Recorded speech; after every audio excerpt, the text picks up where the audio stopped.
اللہ الرحمن الرحیم الحمد للہ رب العالمین وصلی اللہ علی محمد وآلہ الطاہرین ولعنۃ اللہ علی اعدائہم اجمعین۔ ہماری گفتگو سجدے کے موضوع میں ہے اور ہماری اس گفتگو کا عنوان ہے وہ چیزیں کہ جن پر سجدہ صحیح ہے۔ ایک بحث کہ جو شیعہ اور سنی دونوں کے درمیان ایک گرم بحث ہے وہ یہ کہ سجدہ کس چیز پہ کیا جائے۔ گو کہ اس وقت ہماری گفتگو کا عنوان مناظرہ یا گفتگو نہیں ہے، البتہ اگر مناظرہ بھی کہیں ہو ایک دوسرے کا احترام کرتے ہوئے اور ہدف اس کا یہ ہو کہ حق کو پہچانا جائے تو یہ اچھا عمل ہے، لیکن مناظرے کے معنی یہ کہ ایک دوسرے کی توہین کی جائے اور اسلامی معاشرے میں ایک فتنہ بپا کیا جائے تو یہ قطعاً مناسب نہیں۔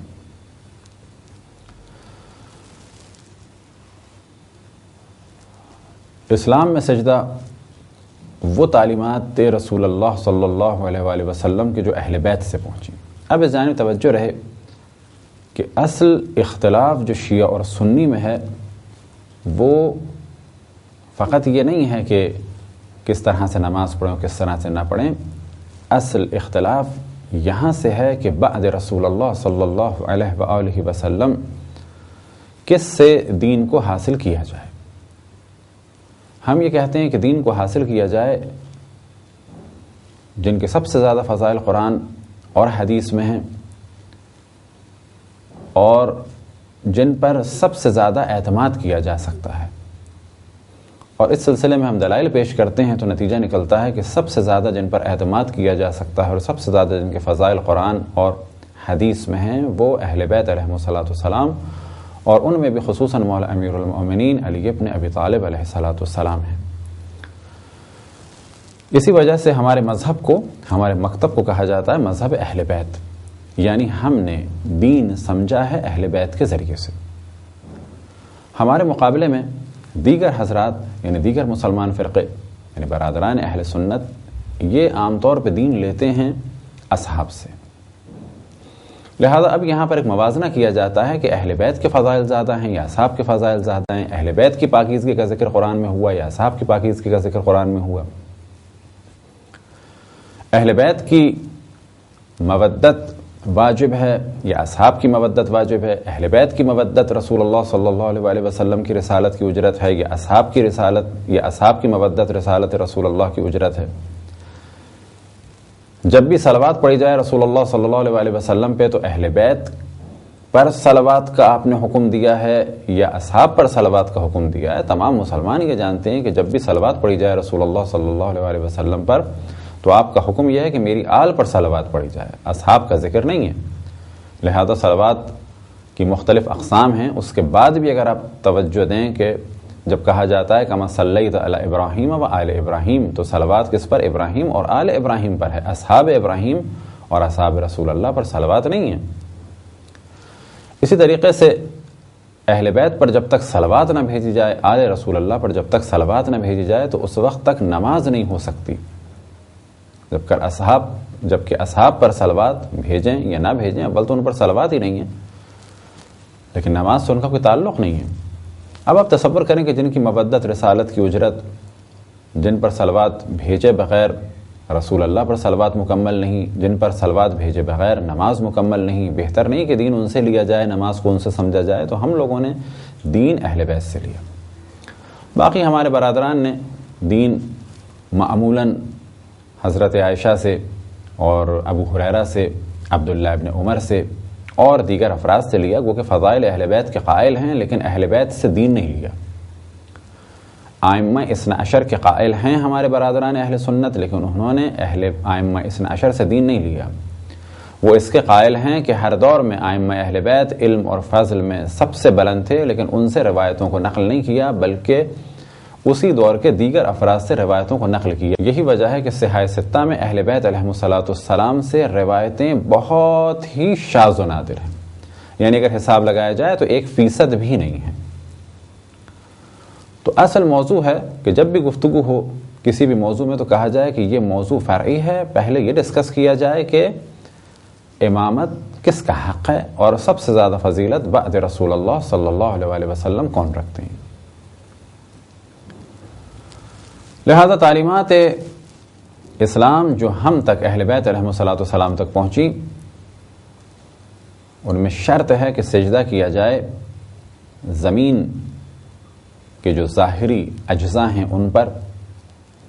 اور ایسی چیزوں پر کہ جو نہ کھائی جاتی ہوں اور نہ ہی پہنی جاتی ہوں۔ ظاہری اجزاء سے مراد پتھر، مٹی، اسی میں سیمنٹ، چونا، اس قسم کی جتنی بھی چیزیں ہیں سجدہ ان پر صحیح ہے، لیکن معدنیات جیسے کہ ہیرا یا اور دیگر جواہرات، عقیق ہو یا فیروزہ ہو، یا اسی طریقے سے اور بعض چیزیں جیسے کہ پیٹرولیم کی بعض مصنوعات، تو گو کہ وہ زمین کا حصہ ہیں لیکن ظاہری زمین کا حصہ نہیں ہے۔ اسی طرح سے کہا جا سکتا ہے ظاہری زمین کا حصہ وہ چیزیں کہ جن پر عام طور پر تمام مسلمان تیمم بھی کرتے ہیں۔ وہ کیا چیزیں؟ پتھر، مٹی، خاک، ریت، بجری، اس قسم کی چیزیں۔ تو سب سے پہلے مرحلے میں زمین اور اس کے اجزاء، اور اس کے بعد درخت ہوں، اور درخت کے وہ اجزاء کہ جو نہ کھائے جاتے ہوں اور نہ ہی پہنے جاتے ہوں۔ مثال کے طور پہ روئی پر نماز نہیں ہو سکتی کیونکہ وہ درخت کا جز ہے لیکن وہ پہنا جاتا ہے۔ اسی طرح سے کتان یا جوٹ وغیرہ کہ جو لباس کی صورت میں استعمال ہو، وہ کہ وہ زمین کا، وہ کہ وہ درخت کا حصہ ہے لیکن اس کا لباس اگر بنتا ہے تو اس پر نماز نہیں ہو سکتی۔ نماز نہیں ہو سکتی سے مراد یعنی سجدہ اس پر صحیح نہیں ہے۔ جا نماز اس کی ہو کوئی حرج نہیں ہے لیکن سجدہ اس پر نہیں ہو سکتا۔ کتب اہل سنت میں بھی تفصیل سے اس موضوع پر گفتگو کی گئی کہ اصحاب علیہم الصلوۃ والسلام اپنے ساتھ خمرہ رکھتے تھے، ایک ٹکڑا رکھتے تھے مٹی کا، اور اس پر سجدہ کرتے تھے۔ اور اگر اسے نہ بھی مانا جائے تو کہا جائے گا اگر رسول اللہ صلی اللہ علیہ وسلم نے کبھی بھی زمین پر سجدہ کیا ہے تو جواب ملے گا کہ بالکل کیا ہے، تو کہا جائے گا پس زمین پر سجدہ کرنا سنت ہے اور سنت پر عمل کیا جائے تو بہتر ہے۔ تو پہلے مرحلے میں سجدہ کرنا ہے زمین کی ظاہری چیزوں پہ، یعنی مٹی ہو، بجری ہو، پتھر ہوں، اس قسم کی چیزیں۔ اسی طرح سے لکڑی پہ سجدہ صحیح ہے، گھاس پھوس پہ سجدہ صحیح ہے، اور لکڑی اور گھاس پھوس سے بنی ہوئی چیزوں پر سجدہ صحیح ہے، جیسے کہ فرض کریں کہ آج کل پلائی ووڈ ہے اور اس قسم کی اور جتنی بھی چیزیں ہیں ان پر بھی سجدہ صحیح ہے، بشرط یہ کہ اس پر کسی اور میٹیریل کی یا پلاسٹک کی یا کسی اور چیز کی کوئی لیئر نہ لگی ہوئی ہو، جیسے کہ لاسانی پر یا اسی طرح سے فارمیکا وغیرہ پر ایک لیئر لگی ہوتی ہے، اس پر نہیں ہو سکتا۔ ہاں لیکن اگر اس کے پچھلے حصے پہ سجدہ کیا جائے فارمیکا پہ تو کہا جائے گا کہ ہاں یہ لکڑی ہے اور اس پہ سجدہ ہو سکتا ہے یا لکڑی سے بنی ہوئی چیز ہے۔ لیکن اگر کسی پہ پلاسٹک کوڈنگ ہوئی ہوئی ہو یا کسی کلر کی کوڈنگ ہوئی ہوئی ہو تو اس پر سجدہ نہیں ہو سکتا، کیونکہ وہ ایک حائل بن چکی ہے، کوڈ آ چکا ہے۔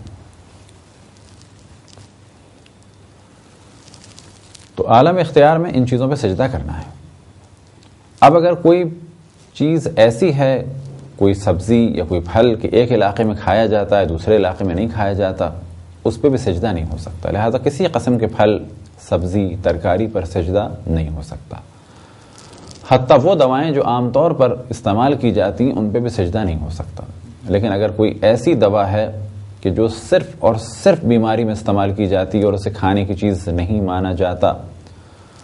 تو بہتر ہے کہ اس پہ بھی سجدہ نہ کیا جائے، لیکن اس پہ سجدہ ہو سکتا ہے۔ اسی طرح سے پتوں پہ سجدہ ہو سکتا ہے، لکڑی کی چھال پہ سجدہ ہو سکتا ہے، پر درخت کی ہر چیز پہ سجدہ ہو سکتا ہے جو نہ کھائی جاتی ہو نہ پہنی جاتی ہو۔ البتہ اس جانب بھی توجہ رہے کہ یہ پہلے بھی توجہ دلائی کہ جس چیز پہ سجدہ کیا جائے وہ پاک ہو اور مباح ہو، یعنی کسی کا ایسا مال نہ ہو کہ جس میں استعمال کی اس سے اجازت ضروری ہو۔ مثال کے طور پہ کہیں پر کارپینٹر کام کر رہا ہے اور آپ کارپینٹر سے کہیں کہ یہ لکڑی مجھے دے دو،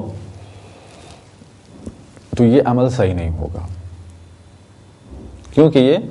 کارپینٹر کی اپنی لکڑی نہیں ہے، کسی کے ہاں کام کر رہا ہے، جس کی لکڑی ہے اس سے اجازت لے کے اس کو سجدے کے لیے استعمال کیا جا سکتا ہے۔ اسی طریقے سے کسی کے ماربل کا کام ہو رہا ہے تو ماربل پہ گو کے سجدہ صحیح ہے، کسی بھی قسم کے پتھر پہ سجدہ صحیح ہے،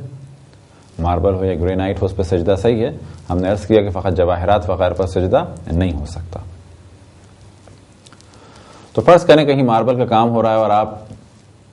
ماربل کا جو شخص کام کر رہا ہے اس سے پوچھ کے لے لیں تو یہ عمل صحیح نہیں ہوگا، کیونکہ یہ ماربل کسی اور کا ہے۔ ہاں یہ کہا جا سکتا ہے کوئی گھر اگر بن رہا ہے اور ٹینڈر پر یعنی ٹھیکے پہ بن رہا ہے، گھر کسی اور کا ہے لیکن جو سامان لگ رہا ہے وہ ٹھیکیدار کا ہے، اس ٹھیکیدار سے اگر آپ پوچھ لیں تو یہ عمل جائز ہے کیونکہ سامان ٹھیکیدار کا ہے۔ تو ایسی صورت میں گھر کے مالک سے پوچھنا بیکار ہوگا کیونکہ گھر کا مالک تو وہ ہے لیکن سامان ٹھیکیدار کا ہے۔ بس اگر سامان گھر والے کا ہے تو گھر والے سے پوچھنا ہے، اور اگر سامان ٹھیکیدار کا ہے تو ٹھیکیدار سے پوچھنا ہے۔ کام کرنے والے سے نہیں پوچھا جا سکتا مگر یہ کہ اتنا یقین ہو کہ کام کرنے والے کو کسی نے اجازت دی ہوئی ہے کہ اس قسم کی چیز کو تم دے سکتے ہو، لیکن بہتر یہ ہے کہ کام کرنے والے سے نہ پوچھیں، جو مالک ہے اس سے پوچھیں۔ ہاں اگر کسی نے لکڑی کے پیسز یا ماربل کے پیسز پھینک دیے ہیں، کیونکہ بعض دفعہ لوگ لکڑی اور ماربل کے پیسز اپنی دکان کے پاس رکھ دیتے ہیں کہ یہ ہماری چیزیں دکان کے باہر رکھی ہے، اگر رکھ دی ہے اسے نہیں اٹھا سکتے، لیکن اگر پھینک دی ہے کہ ہاں کوئی بھی اس کو لے جائے، اس میں سے اگر ہم ایک پیس اٹھا لیں یا ماربل کا پیس اٹھا لیں، لکڑی کا پیس اٹھا لیں تو وہ صحیح ہے۔ اسی طرح سے کسی کی سجدگاہ ہو، کسی کی چیز ہو، اس پہ سجدہ نہیں ہو سکتا، یا اگر وہ سجدگاہ اور جانماز ہمیں اپنے بزرگوں کی جانب سے ملی ہے اور ہمیں یقین ہے کہ اس جانماز کو شرعی طریقوں کے مطابق تقسیم نہیں کیا گیا۔ کیا مراد؟ یہ ایک عام پرابلم ہے ہمارے گھروں میں کہ فرض کریں کہ ہمارے پاس جو جانماز ہے وہ دادا کے زمانے کی ہے، سجدگاہ دادا کے زمانے کی ہے، تو کیا اس پہ نماز پڑھنا جائز ہے؟ کہا جائے گا اگر یہ شرعی طریقے سے ہمارے والد تک پہنچی ہے تو نماز پڑھنا جائز ہے، اور اگر غیر شرعی طریقے سے پہنچی ہے تو نماز پڑھنا جائز نہیں ہوگا۔ غیر شرعی طریقہ جو ہمارے بہت زیادہ رائج ہے انڈیا پاکستان میں، وہ کیا ہے کہ بہنوں کا حق مار لیا جاتا ہے۔ بس اگر یہ جانماز ایسی ہے کہ ہماری پھوپھیوں کی بغیر اجازت پہنچی ہے ہمارے والد تک تو اس پہ بھی نماز صحیح نہیں ہے، یعنی اس سجدگاہ پہ نماز سجدہ کرنا صحیح نہیں ہے۔ تو اس جانب توجہ رہے، اور ہم نے پہلے بھی توجہ دلائی کہ غسل میں، وضو میں اور نماز کی جگہ میں شرط یہ ہے کہ یہ مباح ہو، یعنی کسی میں اس کا حق نہ ہو یا جس کی ملکیت ہے اس کے بغیر اجازت استعمال نہ ہو رہی ہو، یا یہ کہ چوری کی نہ ہو۔ اسی طرح سے جس چیز پہ سجدہ کیا جائے وہ پاک ہو۔ فرض کریں کہ یہ ماربل کا پیس ہے یا لکڑی کا ہے یا یہ سجدگاہ ہے، اگر یہ حصہ نجس ہو جائے تو اس پر اس جانب سجدہ نہیں ہو سکتا، لیکن اگر یہ حصہ نجس ہے، یہ پاک ہے، تو یہاں پر سجدہ ہو سکتا ہے۔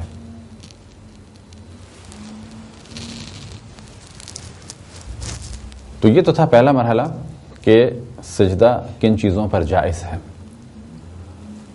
بس سب سے بہتر ہے کہ مٹی پہ سجدہ کیا جائے، اور مٹیوں میں سب سے بہتر مٹی ہے قبر مطہر امام حسین علیہ الصلوۃ والسلام کی، یا کربلا کی مٹی کہ جو مخصوصاً اٹھائی گئی ہو اسی کام کے لیے۔ روایتوں میں نقل ہوا کہ کربلا کی مٹی پر یعنی تربت امام حسین پہ سجدہ کرنے سے انسان کے درمیان یعنی نماز پڑھنے والے کے درمیان اور اللہ سبحانہ و تعالیٰ کے درمیان جو پردے ہیں 70 قسم کے وہ ہٹ جاتے ہیں۔ اور جب انسان ایک مومن سجدہ کرے گا ایک ایسی مٹی پر کہ جس پر جان دی ہے نواسۂ رسول نے اسلام کو بچانے کے لیے، تو نماز فقط ایک عبادت نہیں رہ جائے گی بلکہ ایک اسلامی تحریک بھی ہو جائے گی کہ ہم اس جگہ کی مٹی پر سجدہ کر رہے ہیں کہ جہاں پر دین کو بچایا گیا۔ بس ہمارے لیے بھی ضروری ہے کہ ہم جس طریقے سے ہو سکے دین کا دفاع کریں اور دین کو بچائیں اور دین کو صحیح طریقے سے پھیلائیں۔ اب اگر مٹی نہ ملے تو ہم نے عرض کیا کہ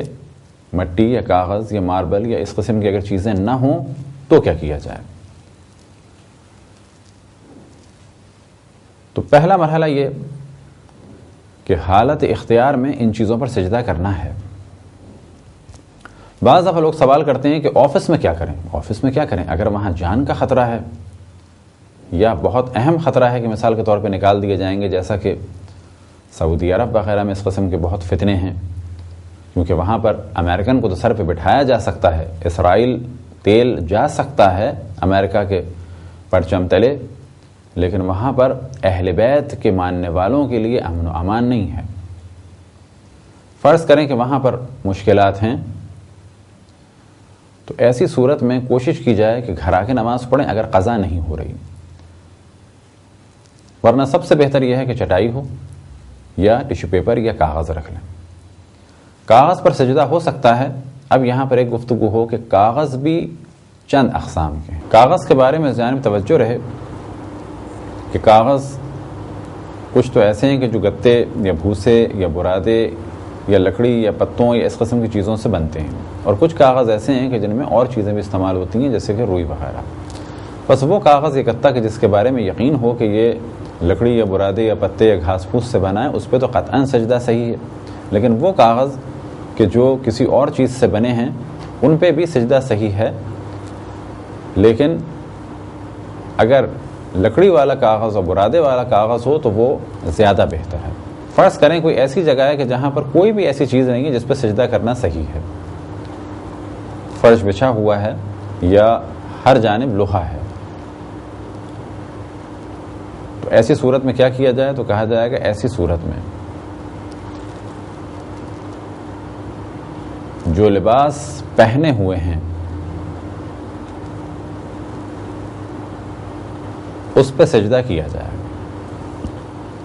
خصوصاً اگر وہ لباس کاٹن وغیرہ کا ہے تو وہ مقدم ہے۔ مثال کے طور پہ آستین میں گنجائش ہے اتنی، اب یہ بھی ذہن میں رہے کہ لباس پہنے ہوئے ہیں تو پینٹ اگر ہے تو اس کے تو کسی حصے پہ سجدہ نہیں ہو سکتا، لیکن اگر قمیض بہت بڑی ہے تو اس کے دامن کو ایسے پھیلا کے اس پہ سجدہ کیا جائے گا۔ لیکن فرض کریں کہ لباس بھی ایسا نہیں ہے کہ جس پہ سجدہ کیا جا سکے، لیکن کون سا لباس؟ جو پہنے ہوئے ہوں، نہیں ہے کہ اتار کے اس کو رکھ دیا جائے، جو پہنے ہوئے ہوں۔ پہنا ہوا لباس کیسا کہ فرض کریں کہ یہ آستین ہے، اس پہ اس طرح سجدہ کر لیں کہ ہاتھ یہاں رکھیں، سجدہ یہاں کر لیں۔ لیکن اگر کچھ بھی نہیں ہے تو ایسی صورت میں جو بالکل آخری مرحلہ آتا ہے وہ یہ کہ ہاتھ کی پشت پہ سجدہ کیا جائے، یہاں پر نہ کہ یہاں پر، یعنی سجدگاہ کے بجائے اس طرح سے ہاتھ کو رکھ لیا جائے اور اسی ہاتھ پر یہاں سجدہ کر لیا جائے۔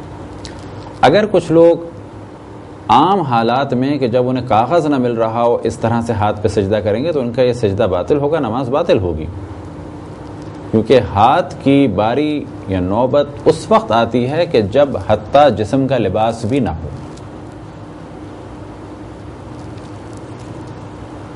اور یہ کیفیت عام زندگی میں شاید ہی کسی کے ساتھ پیش آئی ہو کہ جسم کا لباس بھی ایسا نہیں ہے کہ جس پہ سجدہ ہو سکے۔ اور پھر ہم توجہ دلائیں کہ پہنے ہوئے لباس کی فرض کریں کہ اس طرح سے آستین کر لیں یا قمیص کو اس طرح سے پھیلائیں۔ اسی طرح سوال پیدا ہوتا ہے کہ اگر نماز کے دوران وہ چیز کہ جس پہ سجدہ کرنا صحیح تھا وہ غائب ہو جائے، کوئی بچہ اٹھا کے لے جائے، تو پہلے مرحلے پہ یاد رکھیں اگر ہم دیکھ رہے ہیں کہ بچہ اٹھا رہا ہے یا بچہ اٹھا سکتا ہے تو ہمارے لیے قطعاً جائز ہے کہ نماز کے دوران ہی سجدہ کر کے جیسے ہی فارغ ہوں سجدہ کا اٹھا کے کھڑے ہو جائیں، کوئی حرج نہیں ہے، اور جب سجدے میں جائیں دوبارہ سجدہ کا زمین پہ رکھ دیں۔ اسی طریقے سے اگر سجدہ کا زمین پہ رکھی تھی اور بچہ اس کو لے جانے والا تھا تو ہم اپنا ذکر روکیں، یعنی جو پڑھ رہے ہیں فرض کریں کہ سورہ توحید پڑھ رہے ہیں اس کو روکیں اور جھک کے سجدہ کا کو اٹھا لیں اس سے پہلے کہ بچہ اٹھا کے لے جائے، اور جہاں پر ہم نے روکا تھا سورہ کو وہیں سے شروع کر دیں، اور جب سجدے میں جائیں دوبارہ سجدہ کا رکھ کے اس پہ سجدہ کر لیں، یہ بھی ہو سکتا ہے۔ اسی طرح سے اگر بچہ اٹھا کے چلا گیا تو ہم ذکر روک کے اس بچے کے ہاتھ سے لے لیں، اس میں بھی کوئی حرج نہیں ہے۔ لیکن اگر بچہ بہت دور چلا گیا ہے اور اب ہم نہیں لے سکتے اور اتنا آگے چلنا نماز کی صورت کو ختم کر دیتا ہے اور نماز باقی نہیں رہتی تو پھر یہ عمل جائز نہیں ہوگا۔ اب کیا کرنا ہے؟ اب ہمیں دیکھنا ہے کہ کون سی چیز جس پہ سجدہ جائز ہے یہاں پر موجود ہے۔ فرض کریں تعقیبات کی کتاب ہے تو آپ اس کاغذ پہ سجدہ کر لیں، جیب میں کوئی کاغذ ہے، وزٹنگ کارڈ وغیرہ ہے، اس پہ سجدہ کر لیں، بشرط یہ کہ اس پہ کوئی پلاسٹک کوڈنگ نہ ہوئی بھی ہو۔ کیونکہ بعض کتابوں پہ آج کل پلاسٹک کوڈنگ ہوتی ہے، لہٰذا کوشش کریں کہ پلاسٹک کوڈنگ ہوئی بھی ہے تو کتاب کھولیں اور اس کے صفحے پہ کر لیں۔ اب یہاں پہ سوال پیدا ہوتا ہے کاغذ پہ اگر لکھا ہوا ہے تو سجدہ ہو جائے گا؟ بالکل سجدہ ہو جائے گا اگر کاغذ پہ لکھا ہوا ہے، کیونکہ سجدہ کاغذ پہ ہو جائے گا، تھوڑی سی لکھائی سے کسی قسم کا کوئی فرق نہیں پڑتا۔ لیکن اگر کچھ بھی نہیں ہے تو کیا کریں؟ تو یہاں پر دو صورتیں ہیں۔ اگر وقت بہت زیادہ ہے تو نماز کو توڑ دیں اور اس چیز کو لا کے رکھیں جس پہ سجدہ کرنا صحیح ہے۔ لیکن اگر وقت بالکل آخری ہے، فرض کریں کہ اگر ہم نے اس نماز کو اس وقت توڑا اور دوسری نماز جب شروع کریں گے تو ہماری نماز قضا ہو جائے گی۔ اگر بالکل آخری وقت ہے تو ایسی صورت میں اسی طرح سے نماز کو اپنے مکمل کریں۔ البتہ وہ ترتیب ذہن میں رہے کہ اگر جائے نماز پہ سجدے کے بجائے پھر دیکھا جائے گا اگر کپڑا ہے تو کپڑے پہ کریں، ورنہ پھر ہاتھ پہ کریں۔ لیکن کب؟ کہ جب بالکل آخری وقت ہو۔ اگر نماز کے دوران غلطی سے پیشانی ایسی چیز پر انسان رکھ دے کہ جس پر سجدہ صحیح نہیں ہے، فرض کریں ایک جانب ایک چھوٹی سی تعقیباتی کتاب تھی اور دوسری جانب ایک سجدگاہ تھی، غلطی سے ہم نے سجدگاہ پہ سر رکھنے کے بجائے اس کتاب پر سر رکھ دیا، اور کتاب کیسی ہے؟ اگر کاغذ کی ہے وہ تو سجدہ صحیح ہو جائے گا، لیکن اگر کتاب کے اوپر پلاسٹک کوڈنگ ہوئی ہوئی ہے تو یہ صحیح نہیں ہوگی۔ ایسی صورت میں کیا کریں؟ تو ایسی صورت میں ہلکا سا سر اٹھا کے سجدگاہ پر رکھ دیں اور نماز کو مکمل کر لیں۔ لیکن اگر ہم نے سجدہ کر لیا اور سجدے کے بعد پتہ چلا، پھر جو ہماری نگاہ گئی تو ہم نے دیکھا کہ یہ ہم نے سجدگاہ پہ سجدہ نہیں کیا، یعنی وہ چیز کہ جس پہ سجدہ کرنا جائز ہے اس پہ سجدہ نہیں کیا، بلکہ ہم نے ایک ایسی کتاب پر کر دیا جس پہ پلاسٹک کوڈنگ ہوئی تھی، تو ایسی صورت میں یہ سجدہ صحیح مانا جائے گا۔ اسی طرح سے اگر نماز کے بعد پتہ چلے تو بھی صحیح مانا جائے گا۔ یہ تھے مختصر سے مسائل ان چیزوں کے بارے میں کہ جن پر سجدہ کرنا